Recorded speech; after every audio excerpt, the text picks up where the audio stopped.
সাগর হে দাসে করুণা করি। ও হে বৈষ্ণব ঠাকুর দয়ার সাগর হে দাসে করুণা করি।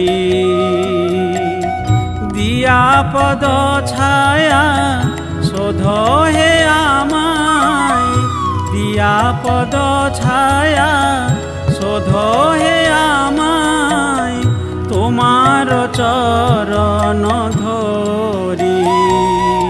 ও হে বৈষ্ণব ঠাকুর দয়ার সাগর হে দাসে করুণা করি।